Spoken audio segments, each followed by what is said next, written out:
Hi friends, ఇదైతే దిబ్బ రొట్టె చేస్తున్నాను నేను. చాలా బాగా వచ్చింది. మీరు కంపల్సరీ ట్రై చేయాల్సిన రెసిపీ అనమాట. హెల్దీ, ప్రోటీన్, ఫైబర్ అన్నీ ఉంటాయి దీనిలో. ట్రై చేయండి. బొబ్బర్లు 1 కప్పు, మినప్పప్పు 1 కప్పు, సగ్గు బియ్యం 1/2 కప్పు, గోధుమ రవ్వ 1 కప్పు అనమాట.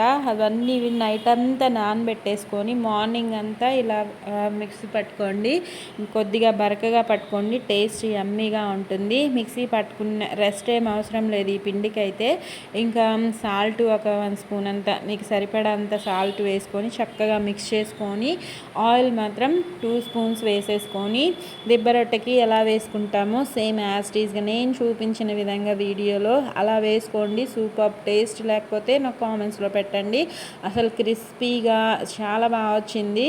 నేను చెప్పిన కొలతలు కరెక్ట్గా ఫాలో అయి చేయండి. మీకు సూపర్ టేస్టీ హెల్దీ రెసిపీ అయితే రెడీ అయిపోతుంది. మార్నింగ్ బ్రేక్ఫాస్ట్కి చేశాను నేను. బ్రేక్ఫాస్ట్కి, ఈవినింగ్ స్నాక్ లాగా కూడా చేసి పెట్టచ్చు. పిల్లలు ఒక 6కి తిన్నారంటే ఇంకా నైట్కి కూడా ఏమీ తిననవసరం లేదు. 2 స్పూన్స్ అంత ఆయిల్ బాగా హీట్ అయిన తర్వాత ఒక గరిటెడు వేసుకొని పిండిని ఇలా మందంగా, దెబ్బ రొట్టె అంటే మందంగానే ఉంటుంది కదా, ఇలా వేసుకొని స్ప్రెడ్ చేసేసుకొని చక్కగా దాని మీద ఒక సాసర్ చేసేయండి. అది లో ఫ్లేమ్లోనే కుక్ అవ్వాలి. లోపల దాకా ఈవెన్గా కుక్ అవ్వాలంటే లో ఫ్లేమ్లో మూత పెట్టి బాగా కలర్ చూడండి, చక్కని మంచి కలర్ వచ్చిందనమాట. ఆ కలర్ వచ్చేంతసేపు అన్నీ మన ఇంట్లో ఉన్న ఇంగ్రీడియంట్సే టేస్టీగా రెడీ అవుతుంది. కంపల్సరీ ట్రై చేయండి. ఉప్మా తినని వాళ్ళు కూడా ఉంటారు కదా, ఇలా గోధుమ రవ్వ కూడా ఇలా యూజ్ చేయండి.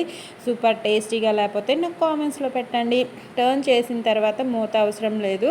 చూడండి దగ్గర నుంచి ఎంత బాగుందో, టేస్ట్ కూడా అంతే బాగుంటుంది. ట్రై చేసి కామెంట్స్లో పెట్టండి. Bye friends.